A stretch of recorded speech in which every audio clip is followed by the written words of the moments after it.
Okay, yeah, I'll look at it tomorrow and get you the information. Assuming, yeah.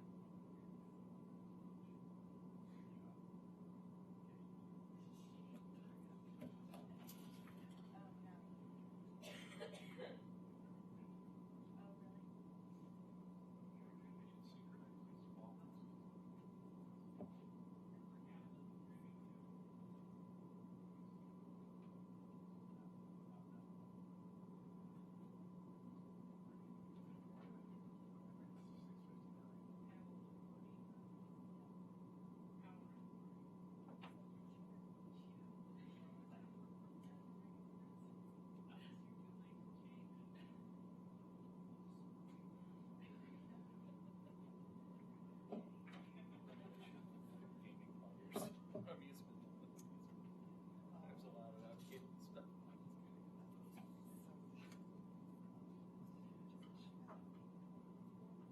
I didn't think it would be.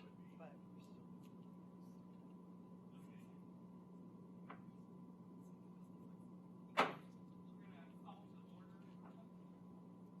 Sorry, we're going to call to order the City of Sherwood Planning Commission meeting for November 12th, 2019. Roll call.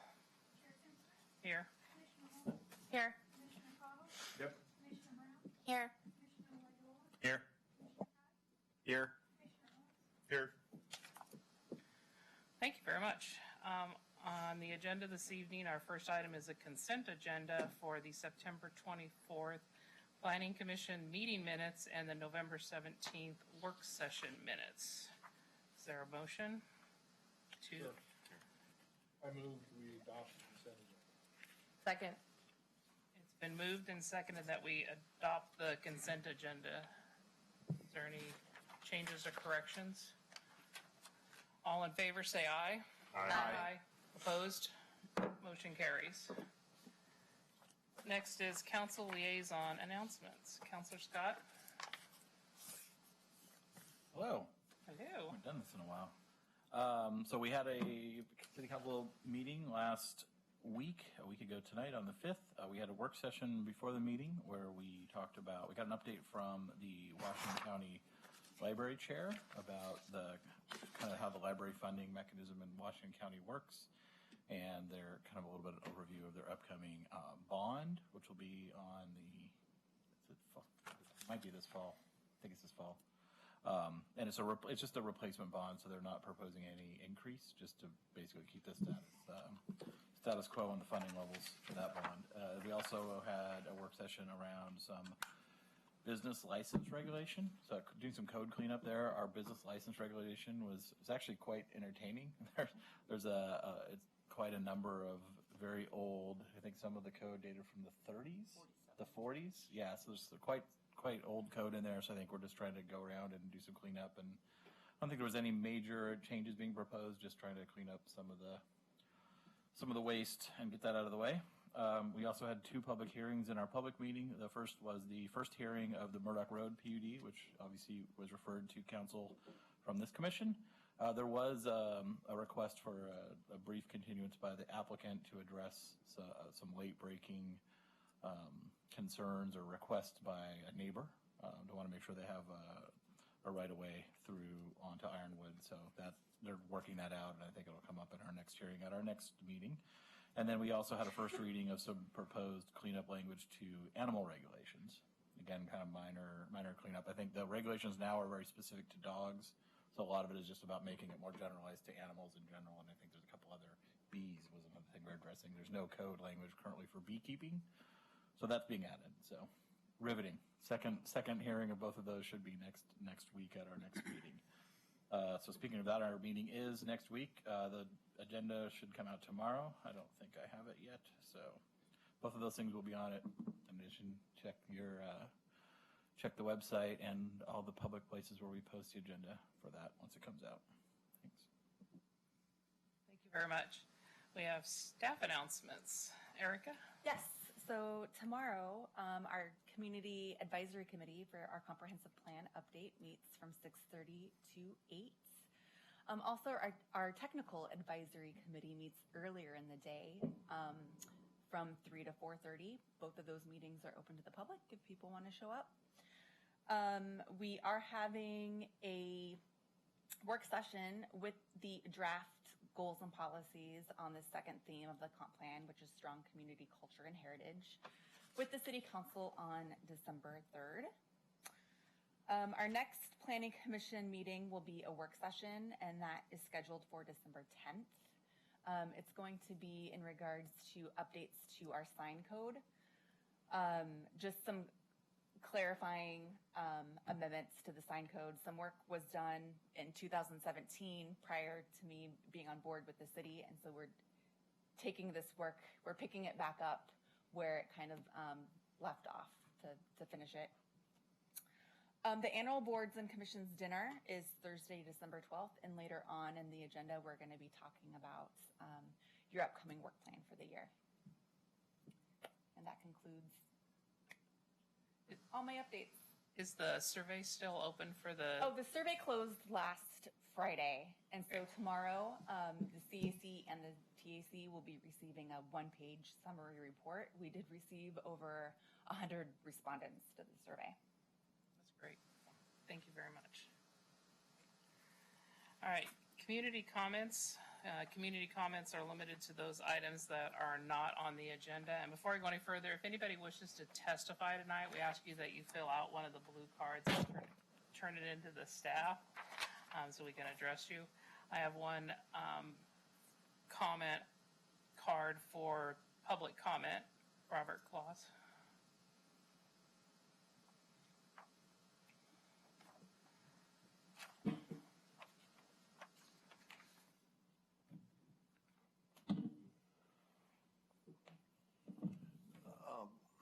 Robert Kloss, 22211 Southwest Pacific Highway.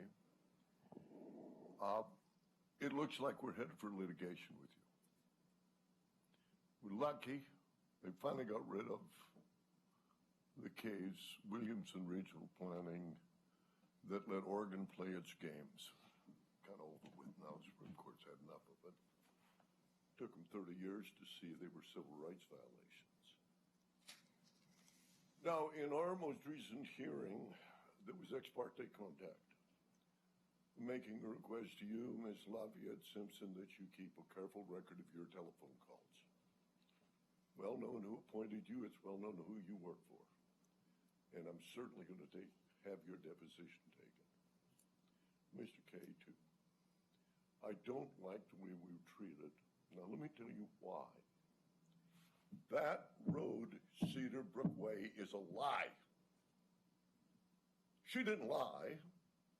She just conducted herself ultra-variously and practiced law without a license. No problem. Even the county council says there's no problem other than you may end up with a criminal problem. That's your road.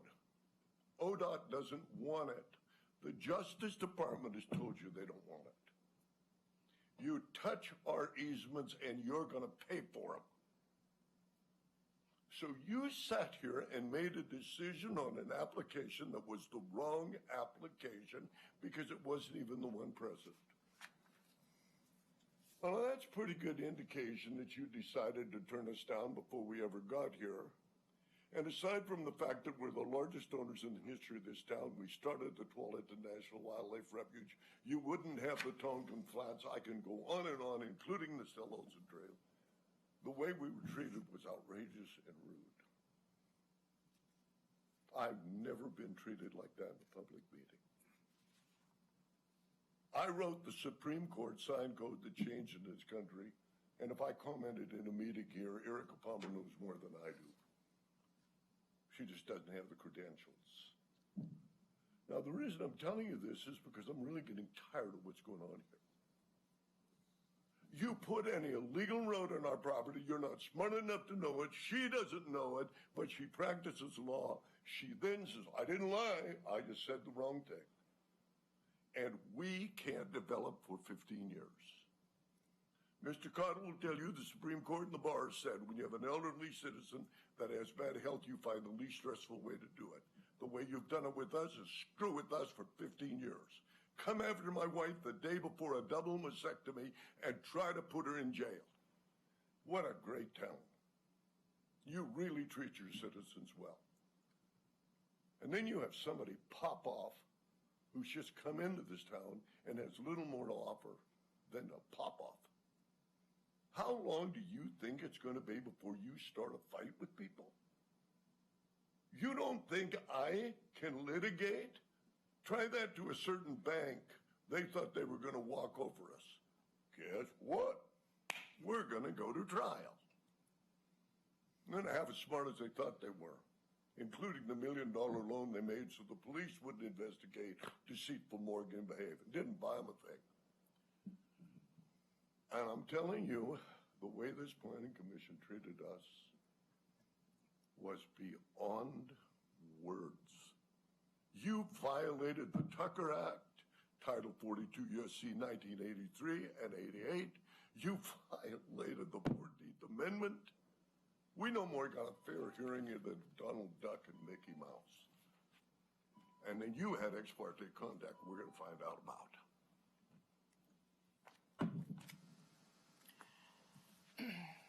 All right. Does anybody else have any other comments they want to make under community comments? All right. And we will move forward to new business.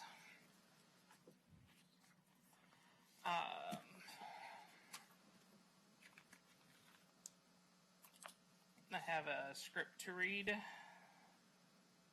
The Planning Commission will hold a public hearing on land use file PA 1902,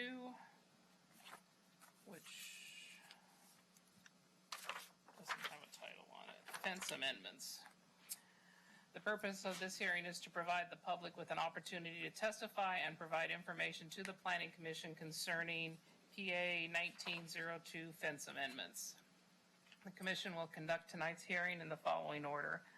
Staff will present the staff report, followed by questions, if any, by the Planning Commission for staff. We will then open the hearing for public testimony, and each person's time will be limited as follows.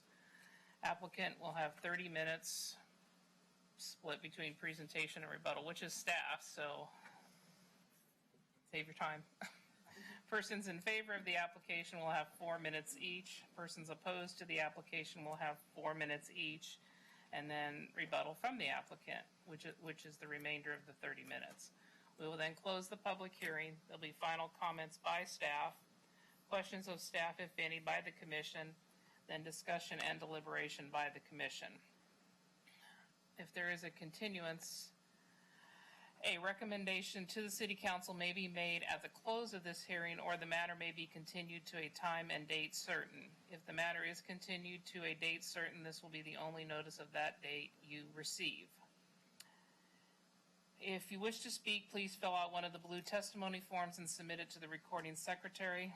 Planning Commission Chair will recognize people who wish to speak, and any questions should be addressed through the chair. When you come to the microphone, please ensure the green light is on and state your name and address for the record, as this hearing will be recorded, and speak clearly into the microphone. For this hearing this evening, we are making a decision for recommendation to the council, and the City Council makes the final decision on this pending matter. Any appeals of the City Council's final decision is to LUBA, correct? All right. That's the end of my script. And this is a legislative matter, so. Yes, It goes up to LUBA and not LCDC? LCDC. Luba. All right. So before you tonight, you have some amendments to the Sherwood Fence Code. So why an update? The last fence update to the code was in 2011, and recently, earlier this year, staff received some complaints related to fences on corner lots. And instead of enforcing, at that time, we decided to pause, take a look at the code, have Planning Commission review the code for any amendments or language that we could make clear in the code on fences. So in 2011, the fence update created the following standards. Fences in the front yard setback can only be up to 42 inches in height. In the side and rear, a 6-foot tall fence is permitted along the property lines. And then on the corner side, street side, fences may not be placed closer than 8 feet from the sidewalk along the corner side yard. And this is because a public utility easement typically runs across both the front yard and the corner street side yard of lots. And this utility easement, of course, is where public utilities are located.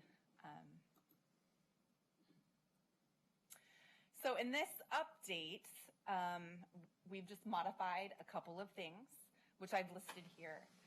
The 42-inch front yard fence remains in the front yard setback area.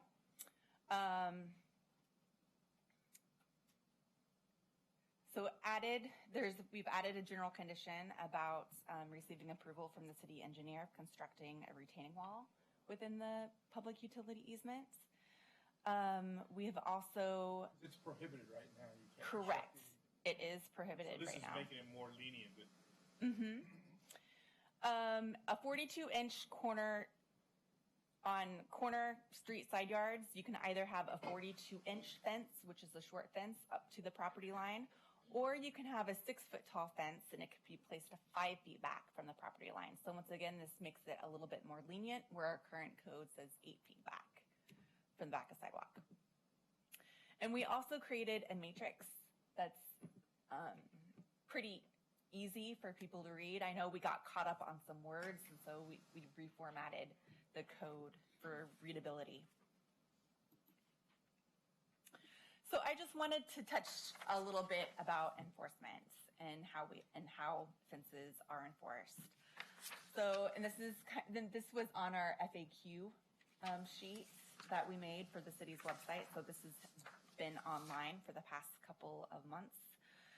So if a fence was legally constructed in accordance with the criteria at the time it was built, even if it does not comply with the current standards, it's grandfathered in.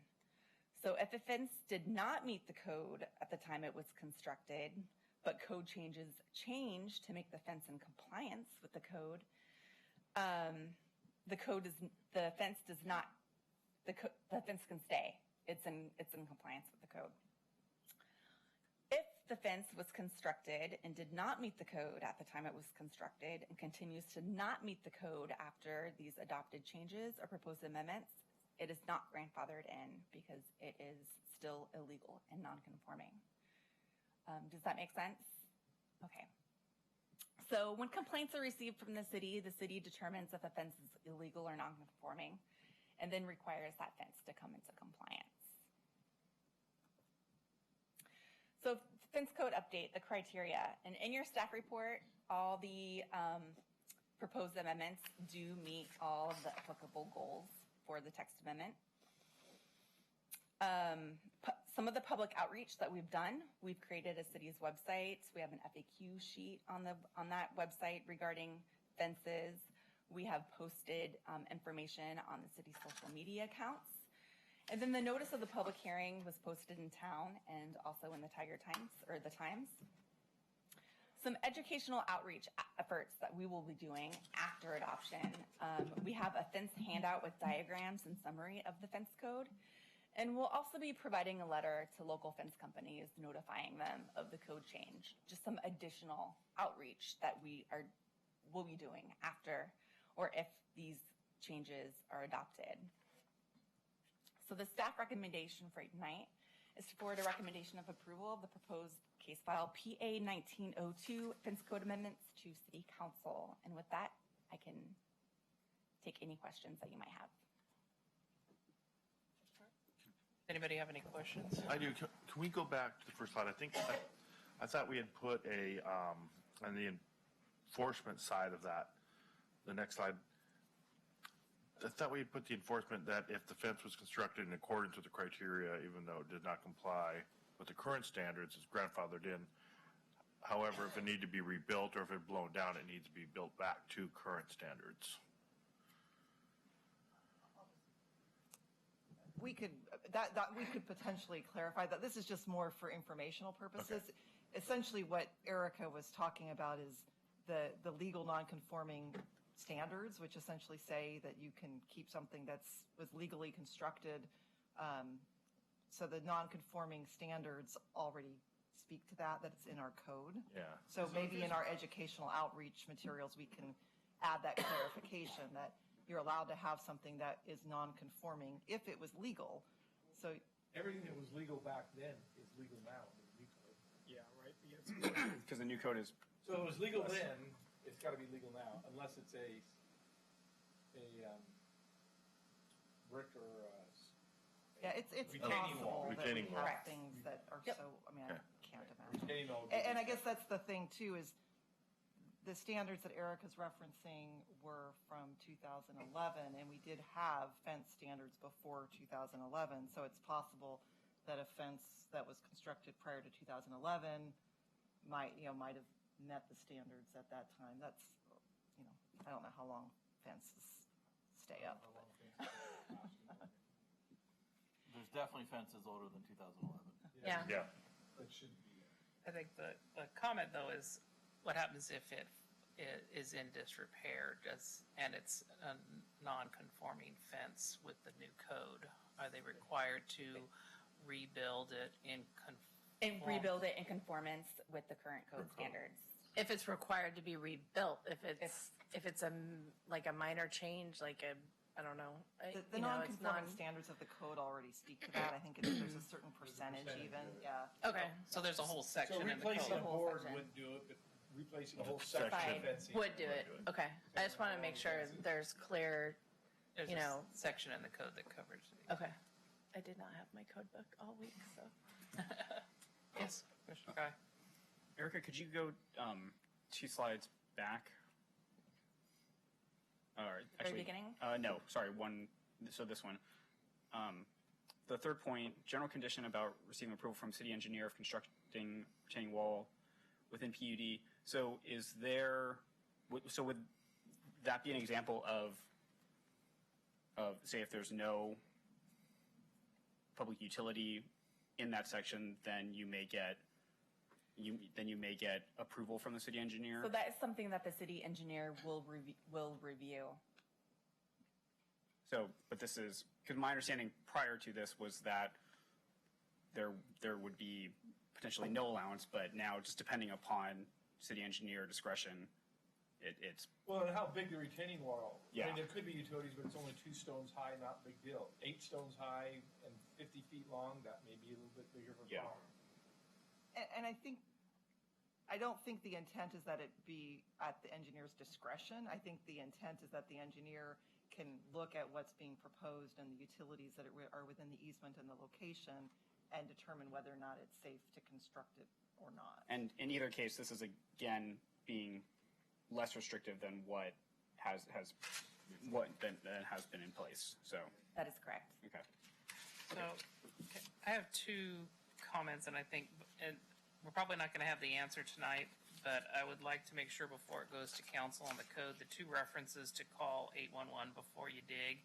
I don't believe, it says property owners should call 811 if placing a fence within the public utility easement. I thought Oregon law was you have to call 811 before you dig, kind of regardless. It's on page 4 of 5. And again, on page 16, it says, call before you dig if placing a fence within the public utility easement. To have your, I think that's just a. That's just like warning. a wordsmithing.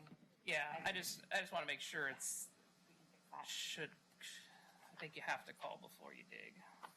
And then in the review type C on page 1 of 5, there's a statement that's, I can give it to you, it's kind of a Scrivener thing where you've recommendation to the city council will consider the proposal and make a recommendation to the city council.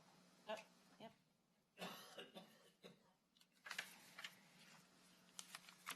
Are there any other questions of staff before we call up public comments, testimony? All right. We have 2 people. The first person is Carissa Konarath. I'm Sorry if I mispronounced it.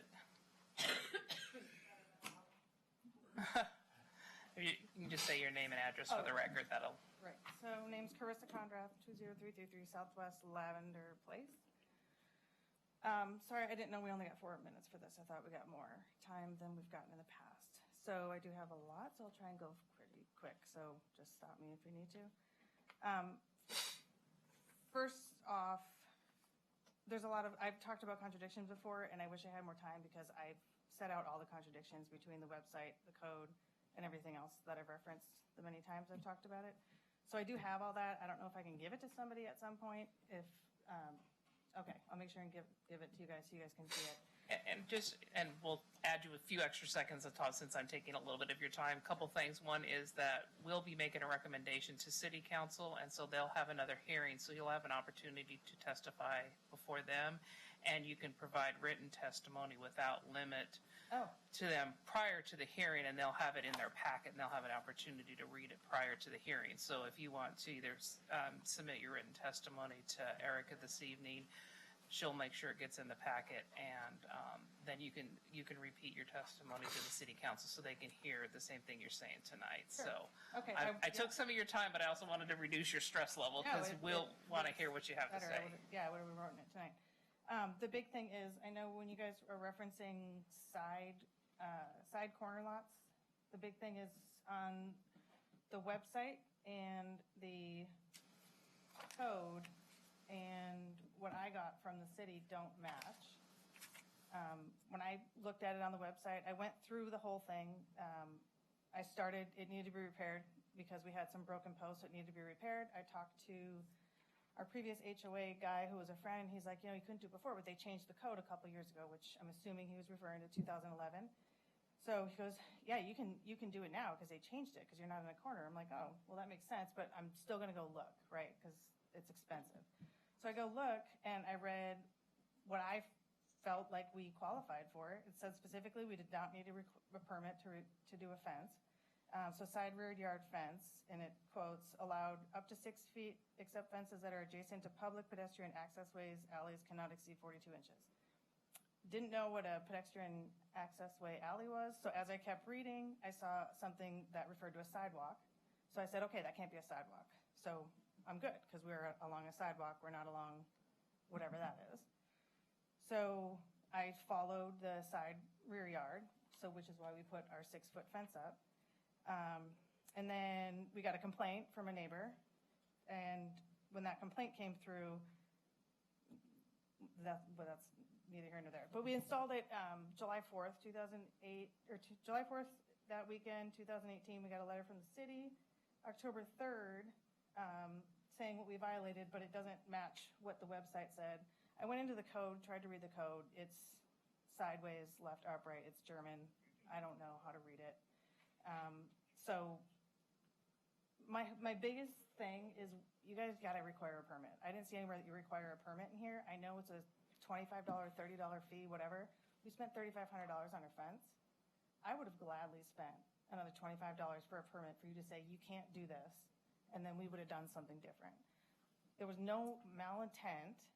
I mean, there's over 30, 35 fences in the city that are potentially in violation. So having all this confusion and stipulations, I went and I looked at other cities to see what they do. The ones that have all these stipulations, they require a permit. The ones that don't have all these stipulations that say, where is it? I have a list. Newburgh, Tigard, Beaverton, and us do not require a permit. So the ones that don't require it just simply say up to 6 feet or under. Over 6 feet requires a permit. Up to 7 feet, 7 feet and over requires a permit, but it doesn't have all these other if-thens, corners, side, rear, all this other stuff. So there should have been, I really wish you guys would have put in a permit 2011. I know there was talk about the money, and you guys have talked about you were going to put one in, but didn't. So now we have like potentially 35 people who have been maybe living since 2011 with a fence they put in 2011 after the code. They've been living now for 9 years with that fence. Whether it's 9 years, 6 months, 3 years, you bought a house in 2016, the fence was put in 2010, you didn't know it, you can't prove it was before 2011. So it's like you have all these people that have all these potentials to get kind of, I don't know, appropriate word to use, but, so they're gonna end up spending all this money that they don't even know they need to spend it. So why not grandfather what's there and start over? Just start over. There's no malintent. Challenge anybody to find somebody in this city that put up a fence with a middle finger and said, I don't care about the city, I'm putting my fence where I want to put it. That's stupid. They're expensive. Like we got our fence professionally done as opposed to having our neighbor do it because we wanted to be respectful to our neighbors. We wanted it to look nice. We wanted to take care of it, but now, because of all this confusion, we might have to replace the $35,000 fence. Well, at least move it back. What? At least have to move it back 5 feet from the property line. Right, it's still gonna cost us a lot of No, money to I do it. understand. Yeah, and I mean, the idea of privacy, we have neighbors that complain there's kids running all over the street and blah, blah, blah. It's like, well, we put the fence up so now we can have the kids in there and not having dogs jump over our fence because the fence is so low, so the dogs jump over. Go ahead. Yeah, sorry. Yeah, I'm sorry. I understand your frustration. In fact, one really bright commissioner suggested we have to, I don't know who that was, but I understand your frustration, but this is since I've lived in Sherwood 30 years, this is my 4th or 5th time through the fence code, and each time we're making it a little bit more and more liberal, I guess, is a way of saying it. And this one, there's reasons why we can't have a 6-foot fence up to the property line. The 6-foot fence means you have to dig at least a 2.5-foot hole into the ground in order to cement it in. 2.5-inch hole could be hitting some power lines and some other easement lines, which we can't have you do, which would be dangerous. And so there's reason to why we can't have and there's reasons why we can have a 4-foot fence up that far. But I agree with you. That's why we have to do education outreach, get our city code compliant with our website, consistent with our code, and send out flyers once a quarter or so in the mail to tell people if you're building a fence, better build it right. But I sympathize with your plight. I understand what you're going through. Well, the tricky part too is I was looking at one of the things we talked about the previous code compliance officer, and you guys asked, or somebody asked him what they did with complaints, and it was in one of these papers that they just considered it a civil matter and didn't address them. And so if that was going on, then like all of a sudden we're just going to change our minds in 2019, and everybody in the past. It was never a civil issue because a fence would be on one person's property line and what would the other property's right be? It was not interfering with their rights or interfering with city rights. So it was always a matter for our code officer to enforce our code. As far as I've been here, that's the way it's been. So, if I remember. Does that anybody else know what I'm talking about? Or do you remember that? Or no, it's always been, I highlighted it. I was like, it's really? complaint driven is the way our codes, it's complaint driven. Do you have any final comments? I believe we've. Oh, yeah, it's right here. I'll put it in my little packet of fun. Yeah. Just final comment really is, I mean, Mr. Cottle's been nice tonight. And I know there's other previous meetings. I just feel like there's been a lot of joking about it and laughing about it, and I have a saw, I can cut it in half, or you knew what you were getting into when you bought the house, and it's like, I've taken vacation time at work to come here. I have gone back to work after here because I want to be here to talk about this. It's not funny to me. Like, we spend our hard-earned money on this fence to be professional, and I just ask that going forward, just please understand that I know what you guys are doing is voluntary, and you may work also, so I'm not minimizing what you guys do, but please understand there's passion behind this, and there's money behind it, and hard work, and I have to go back to work from here tonight. So, and I work during the day, so this isn't like I work nights kind of thing. So I get it, but I just feel like not just this group as well, but other people, I just feel like they're kind of making jokes about it or just kind of being somewhat rude about it. And I'm trying to be professional, informative, getting the city involved, and I don't. It's been kind of unfortunate going through this, hearing some of the comments from certain members of the city, whether it's volunteered or paid, doesn't matter. But I do appreciate what you guys do, because it is volunteer, and I know it takes time. I get it. So thank you. Thank you for your time.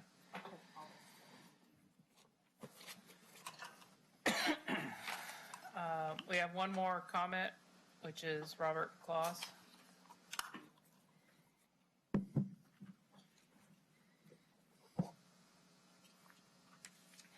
Robert Kloss, 22211 South Pacific. I don't want to go much to this because Carla and I get along well enough. I don't want to tell him what I think of under the code.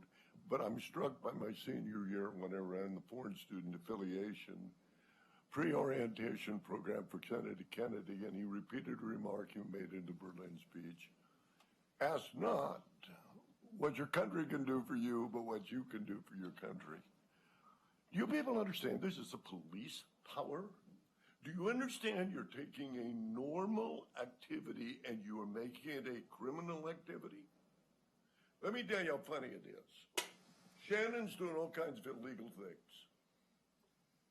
When they were trying to build this road and stop things, I believe in a restraint against alienation, they used a code just like this to come out with their lawyers and the police and the fire department and the county and say, we were doing something illegally that we had been doing for 20 years, and they filed criminal against my wife. Now, the problem is we had attorneys there.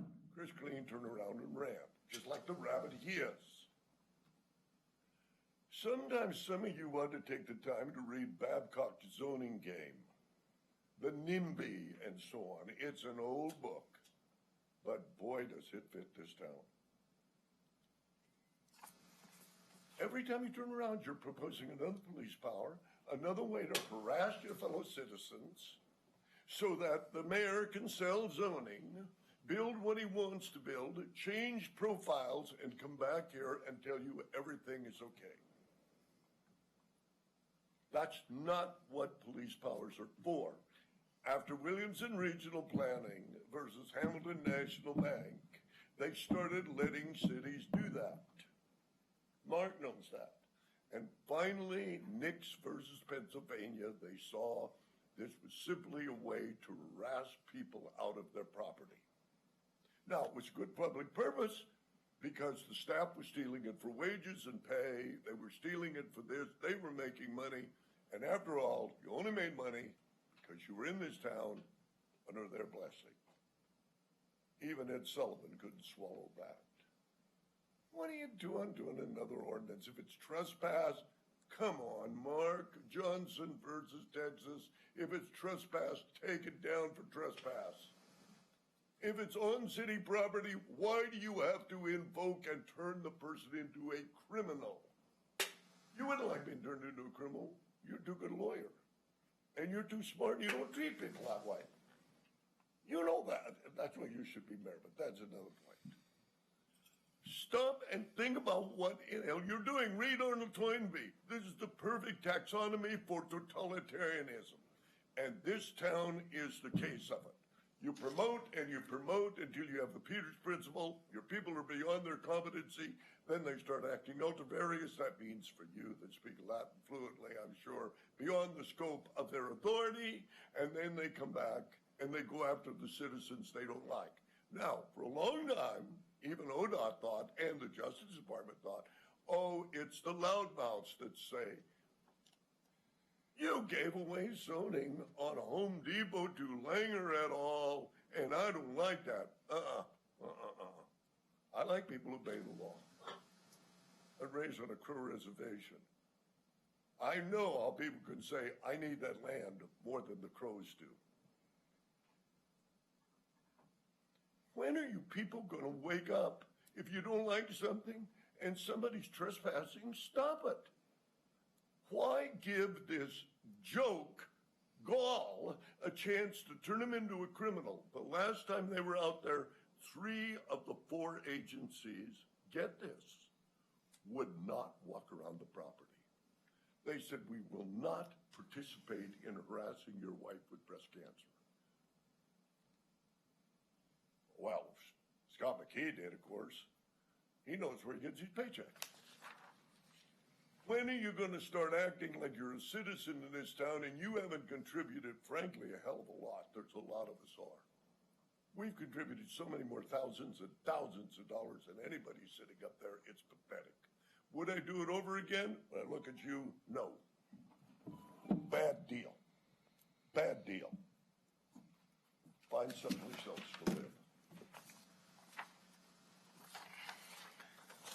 had so much to do with fences. All right. Does anybody else have any other, want to testify tonight? You can just.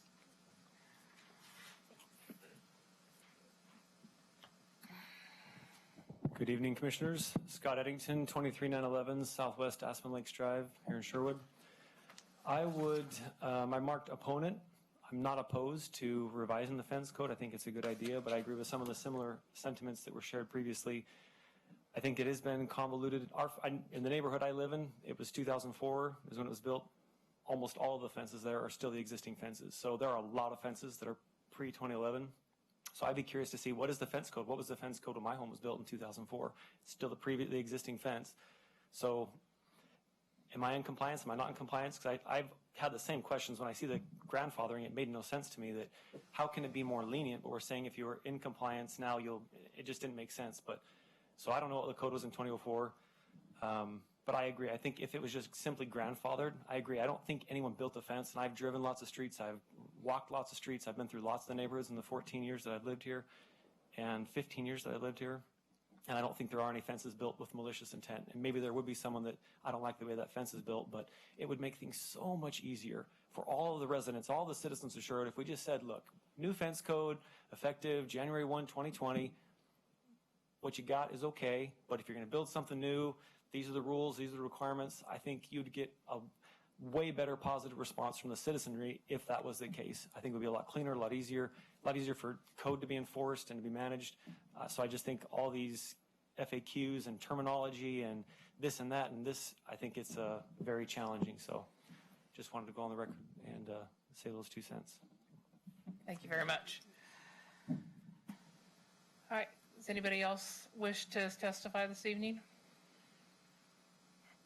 All right, then we are going to go ahead and close the public hearing part of this and then allow do you want to, you're the applicant and staff. Are you rebutting anything? I am not. Okay. Awkward when it's the one and the same. So we'll close the public hearing and we can, you can make any final comments and then we'll have questions of staff. So I have a couple of questions. One is in regards to requiring the permit, because that is a fee-based process. Would that be something that the council would need to initiate and direct staff to come forth with a plan that would require, because that's a part of the code that's outside what the planning commission, technically we don't have anything to do with fees. Because that's part of the fee structure. I would think, yeah, I mean, you can certainly recommend that. Ultimately, the fee itself, if there is a fee, would be established by council resolution. So you could certainly recommend, if you wanted to, that a permit be required. I can tell you, I mean, no, I don't want to advocate for or against. Okay, I understand the application process. And what we talked about, what Commissioner Cottle initially spoke about in favor of a permit was that it was essentially a small fee of I think roughly $5 that simply was where the applicant acknowledged that they were aware of the code. Mm-hmm. So there wasn't any type of involvement on the part of the city to make sure that the applicant themselves knew what was contained in the code, et cetera, et cetera. The difference, I think, in the type of permit process that the speaker was thinking about tonight, it was similar to building permit, where there's actual staff time involved with making sure that something is in compliance, which my understanding would cost dramatically more than something a small. But anytime staff touches something, you're taking away time from them. So, depending on how many permits you get a year, if you're getting 100, say it's a half an hour to make sure you got to look at the plot. I mean, it's not as easy as it makes it sound. You'd have to actually get the platted portion of the property, make sure it's the property line, measure it back. And my idea was just charge them $5. They come in, or they do it online, and then the matrix that you have up that completely shows up to the sidewalk, 4 feet, 5 feet back. And so they're saying they know what the code requirement is, and they can't come back and say, well, I didn't know. And that was the key benefit of what you were talking about, So which I was think just was doing a some good. nominal fee to, it does cost money to put Was a good something online, practice. it does cost money to maintain it, right? That's just, This may not be appropriate, given that this is a public hearing, but I just had a thought that might be a compromise, where, because with a permit, then you also have people that don't know they need a permit, and then there's issues where they built it and didn't know they needed a permit, but you needed a permit, and then you're in trouble for that. So there's the other side. But one thing that we could potentially do that wouldn't require a code impact, and I'm totally just thinking off the top of my head, so Erica could kick me, but that's why I sit over here, is sort of a fence verification for, so you pay a certain amount of money if you want to verify that your fence is proposed to be, there could be a verification process or something like that we could potentially. Optional? Yeah. Optional. Yeah. Just a thought. And then you're paying for the staff time to review and say, yes, you're gold certified. Right. And that would, and so you're saying that would be when someone's wanting to do work to their fence, or just wanting to know if their fence is in compliance or not? If they're wanting to build a fence and don't want to make an investment without being 100% certain that their fence is compliant, then they could do this. Check a box and have staff come out and inspect it. Yeah, just a thought. I mean, there's lots of options for doing it. I think none of them are bad. I think the only bad one is a full-on, every fence that goes up needs a permit, because you're gonna have to hire somebody else part-time to do it and manage it and all that. I don't think it's that complicated, but. And I think you're going to end up with something like what we have with accessory storage units, when people don't know whether they need a permit or not. How far back it has to be from the How property far line, back, and you end up people in that, I think having a tool on the website, and maybe as a commission, we could recommend to council that they open something up on the website that enables citizens to checkbox, yes, I understand the fence code, and an option to say, I would like to pay a nominal fee to have staff review my fence layout ahead of time for X amount of dollars. Is that? I mean, I think we just recommended the council that with this code, we strongly encourage the council to consider some sort of fee mechanism, so people that are building fences, there's no excuse, because in my opinion, living in a city and building a fence next to public right-of-way or in your yard, you should know if I'm building anything on my ground, I'm gonna probably have to check, there's some code that says something about it, because we have building envelopes. Most people should anticipate that living in a city. Most cities require some sort of review or have some sort of conditions on it, even if there's not a code. So we want them to get the right information. So is the commission in favor of adding that, some sort of recommendation to council to ask that they consider adding something to the website and to allow citizens to access it on the website, and whatever avenue they feel is best for staff's time and resources to implement this? So are we talking about what your initial recommendation was, Commissioner Cottle, of anything? I think there's 3 or 4 different options that we've talked about that they can consider, and staff understands them, and say these are some of the things that the commission batted around. So but just something that confirms that whoever is looking to construct a fence is there's something that confirms that they're aware of the code. So, yeah, because Right. my angst Yeah. is this, houses were built in 2004. Person builds a fence, it's not 8 feet back and it's 6 foot along the street. It's not in compliance. It wasn't in compliance then. It's not in compliance now. And it's not that there's onesies and twosies out there. There's hundreds of them out there that are not in compliance.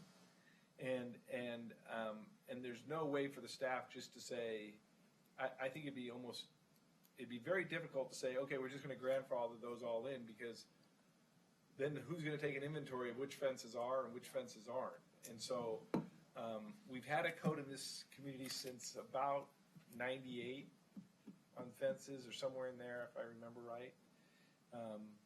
And I think that we take a very passive approach to it, let it be complaint-driven, and we should have a variance allowance too, where a fence had been there almost 20 years. We're gonna make somebody knock down a 20-year-old fence. Well, a 20-year-old fence is probably going to start coming down soon on its own anyway. But can they rebuild it where it's been for the last 20 years? Because No. No. I think. So I suggest I think this is a better code than what it was, and I looked. And I think that's a great point that, there are more than likely, potentially hundreds of offenses that are out of compliance, but the vast majority of them are, and I think that speaks to the importance of maintaining code compliance. So the whole grandfathering thing, I think is, I agree with you, so. So that if it was not just referencing the 2000 code, if it was in compliance, whatever year it was built. Right. So whatever code was in place in 2004, if they were in compliance in 2004, then they were in compliance, they're grandfathered in, they can maintain their fence at whatever level it was when it was And built. that's true for most building codes now. Houses built at a certain time period are repairable to that period of the code.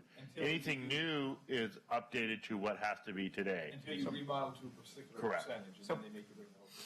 Yeah. But again, then is a resident then needing to prove when their fence was built as to what code it pertains to? I think we just got to go back to the normal code. It's when the house was actually built. Okay. So regardless when the fence goes in, it goes to the presumption is the property of the development of the when property. The house was built. And then the other. I don't know how to do it. So the reality is, we really don't get that many complaints, Right. really. And it's highly unlikely that a fence built in 2004 is going to suddenly receive a complaint. The challenge is the more, things that are newly being built. And then if that were the case, our code compliance officer would have to do some research and work with we're not going to just. So another point. So, Commissioner Cottle, you were saying that fence code came into Sherwood roughly about 98. I'm just saying. Wait, I can tell you exactly what I mean, because the woman that complained the most about it is your wife. When was that? That would have been 1997? 97? So that's why I'm kind of. She was even going to run against council because she was so mad that we made her side fence be back. Yeah. Yeah, I remember. Oh, I've lived these stories. Oh, yeah, I remember. So yeah, that's right. So my question is that if a fence were built before that time when there was no code, then are we grandfathering that in? It's compliant. Yes. It's compliant with the code. Compliant at the time of the code. Yes. Yes, Or yes. the Like I establishment. said, the You can't first change fence the code. was 98, 97, 98, because Stacy was going to run against everybody. And then she forgot to file. But yes. Or do we want it to be compliant with once the first set of code came No, in? you can't go back to if it was legal at the time that it was built, it's legal now. Yeah, and if it has to be rebuilt, then it has to come up to current standards for today. Okay. Yep. But I do like the idea of the permit too, because it's just one more awareness. Yeah, I'm not trying to make money for the city. I'm No, just trying but- to make sure that when people build a fence, they know what the requirements are. Right, and the $5 flat fee, I think, is a great idea. It just gives them the cost for the reproduction of the materials, so they have the information. Yeah, whatever it is. Does staff have enough information to make a recommendation from the Planning Commission towards council regarding our concern about an application or permitting process? I do. So Planning Commission strongly recommends to consider a mechanism for fence verification via the website. I do have to say this though, the council, you guys should just listen to me. And I think the mechanism, staff and I. We don't even need to be. You just run it all. There you go. Meetings would go really Staff will fast. develop a mechanism for council to consider. If council approves. Right. Yeah. And so then it needs to be added into the code itself so that there's some sort of information that the homeowner needs to do this. Or, I don't think it'd be added into the. well, then because what's the purpose of it then? We're just going to say, hey, some homeowner is going to stumble across it and say, oh, well, I guess if I click this, this means that I acknowledge the code. Or if they build their fence and they didn't do it and then they realize that they screwed up and oh well. I mean, I think what I'm hearing loud and clear is a strong recommendation for council to mandate that we work really, really hard to provide lots of information to people so that they don't build a fence. Or so that they can't claim ignorance. Well, Ignorance You is can't not. ever take that away from the public. Yeah. so there could be, number 8 is call before you dig, and number 9 is check the City of Sherwood website or contact city staff for detailed explanation regarding. Prior to fence construction. Current You building. guys, you absolutely can make that a recommendation. I would hesitate to have too much of that kind of stuff in the code because Yeah, I know. but my point is then what's the purpose of having it at all?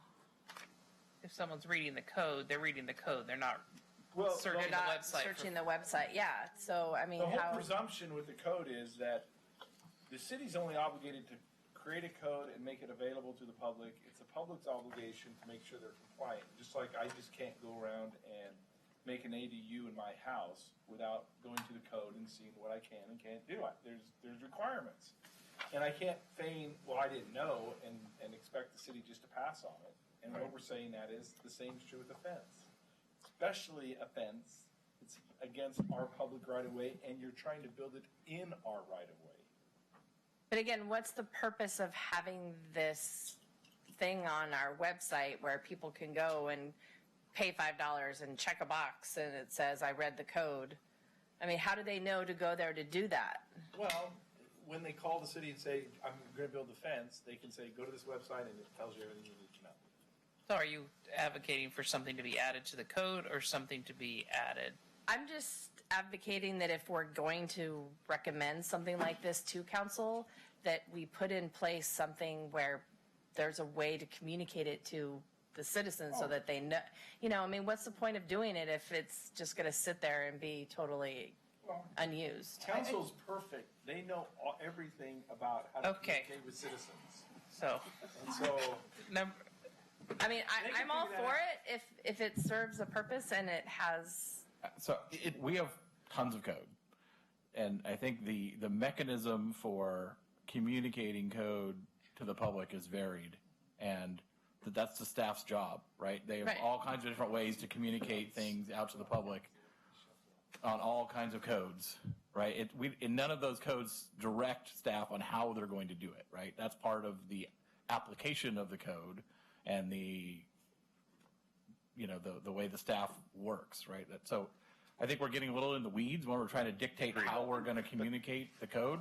That's not how it works. And right? I We have think it's- code, how it gets communicated and how it gets filtered out to the public can change year over year. Different mechanisms come available, and it's really, that's up to staff's, that's their job, that's part of their job, is that communication mechanism. So it's never specified in code. That's not something No, we I never normally do. said to put it in the code. I'm just saying how, if we're going to recommend to council that we create something on the website, which staff is going to have to spend time and do, and, let's make it so it's actually going to be valuable. I mean, not just do it just to say we did it and it has no purpose. And again, I think what I'm hearing is a desire that we do more. And the details of what that more is, I think one of the ideas is the website, but there might be others. We already have a brochure. We have, so we can have frequently asked questions. Do I need a fence permit? No, but here's a link to, so there's things that we could do that are getting you there without necessarily putting in the code that you need to go look at the city's website. Right, and I'm not advocating putting it in the code. I'm just saying if we're what's- going to I recommend think this is something to getting council, back- let's get. I think this is getting back to that there is inherently some amount of responsibility on the citizens to get informed on something like this before they do something like that. So I think as Councilor Scott is saying, I think it's getting kind of in the weeds. too far. Typically on council, when we pass code or resolutions or directions, we'll usually direct staff, come up with a process, and come back to us with it. We don't try to dictate what that's going to look like, because that's really what their job is doing. So I have a question how do citizens find out the size of a accessory storage unit? Is that on the website also? If that's a mechanism that's already out there, it's already a tool, that's already something we can mirror, and there's no reason that we can't do that. We don't have anything in the code that references that, and people are able to navigate to it with some success. So our accessory code structure does outline, regulations for size and height. Then we also provide a flyer with diagrams that really illustrate to a property owner where they can place an accessory structure on their lot in accordance with setbacks and height. And that's available from... And it's available on the website. We also have it upstairs on the counter so people can ask for it. We often provide it to customers at the counter. So that mechanism is available. Does anybody have any questions about the code? The code itself? Yeah, I don't just have to, whatever. Yeah, I had my things about the 811, make sure that we have the language correct in that. And we are making the code more lenient than what it has been to allow more fence opportunities, so.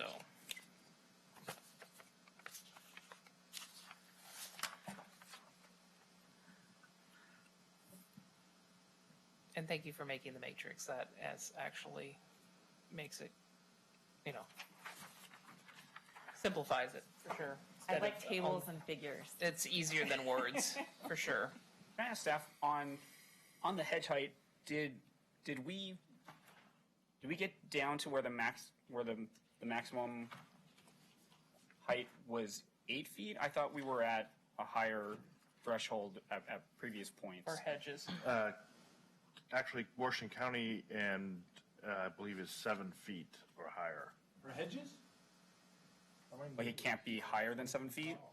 Yes, because where it depends on placement. I guess it depends on placement.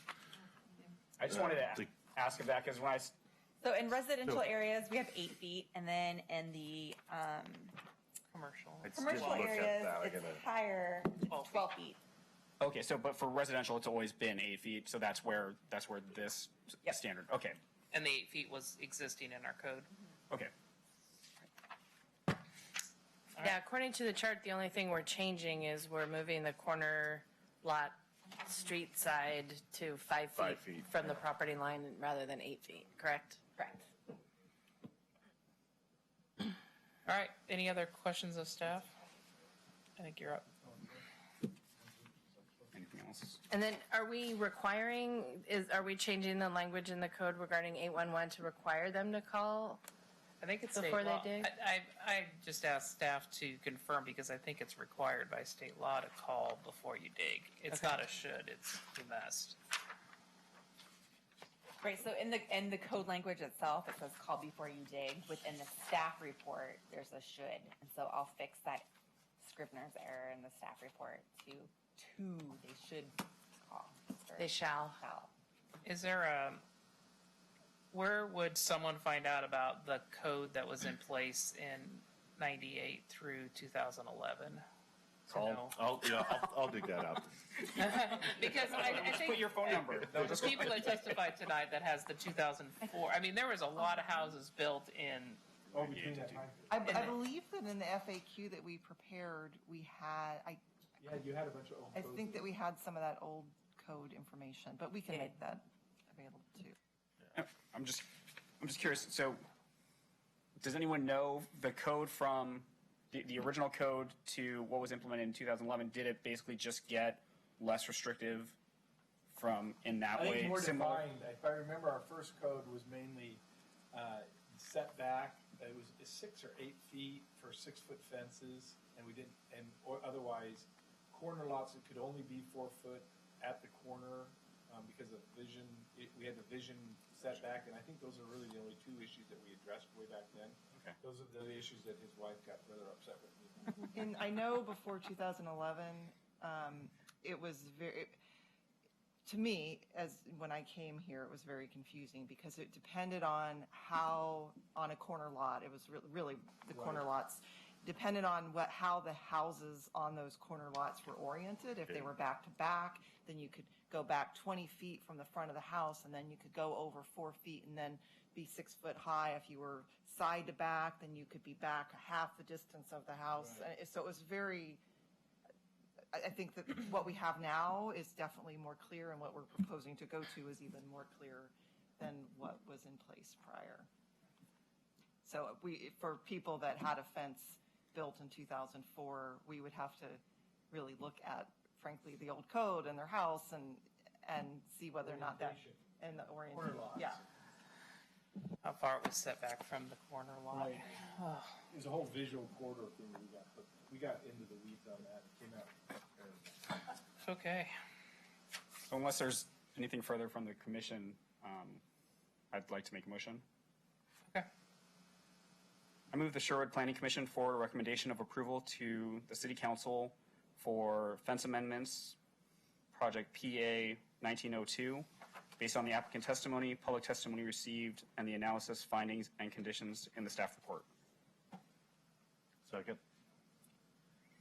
It's been moved and seconded that we forward a recommendation of approval. Does that motion include it didn't include the recommendations that we made for adding language? No, because this is just about a code, and we don't want to put that other stuff in the code, do we? We don't want to put a recommendation. We don't need it in the code, we just need it in the staff report. If the commission concurs, our staff report can include a conversation. Yeah. Right. So it's outside the code language, but so. Let's just do one. Do one. Let's just One keep at a the time. code clean from Okay. any other recommendations. Okay, so we'll recommend as staff wrote with a couple of Scrivener potential changes. All right, any further discussion, questions? All right. Do I need to repeat the motion? It's been moved and seconded that we recommend approval to the City Council on PA 1902 fence amendments. All in favor, say aye. Aye. Opposed? Motion carried. As a second head nod conversation or vote of the commission, is the commission in agreement that we modify our recommendation to encourage the City Council to look at mechanisms to inform the citizens on the fence code in a more robust manner? Yes. A second. Or just, it's not an official motion, it's just is there a general consensus from the commission that we're going to make a recommendation within our staff report to provide further communications and a more robust outreach? Is there any concern that how as stated is not clear enough or too vague? No, we've got staff and we've got Okay. a council liaison. Okay. I think they got the message. And They can watch the video. And, yeah, I think they'll be clear that we have concerns about making sure that citizens understand the fence code. And that's I think just how you stated, that's the key part, so. All right. That's it. Are we adjourned? And then, nope. Number 7. Boards and I want to thank the people that came and testified tonight. I know that's time out of your day, and it's very much appreciated that you came out and did that. And like I said, the city council hearings are de novo hearings, so they'll accept testimony either written and verbal at their hearing. So, 2019 board and commissions report to council. Great, so in your packet, we have the 2 questions, which is basically the report to council for the boards and commissions dinner on December 12th. And so tonight, if we want to go over those 2 questions, come up with our report, that would be great. Or at least have some discussion and staff can fill in the blanks. And I believe that I sent an email to all of you with last year's I say we trust Gene to figure it out and give it to council. Or Lori and Gene together can do it. Sorry, I'm in San Francisco that week, so no. Maybe I'll go out of town too. What is our most significant accomplishment?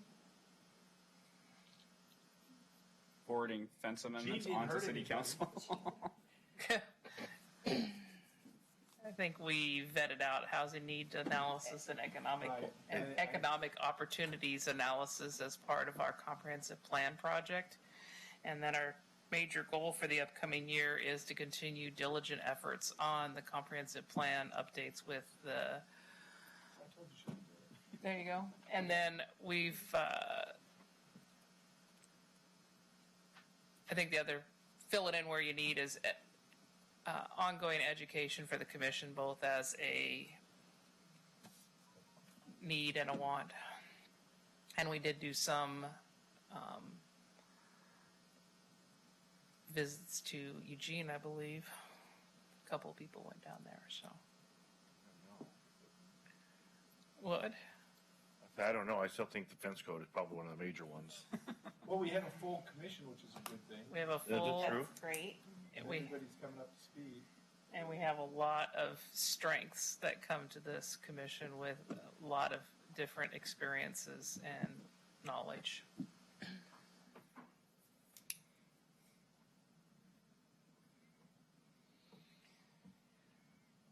Well, if you think of anything more to add, you can feel free to email me, and then I'll just confer with Jean.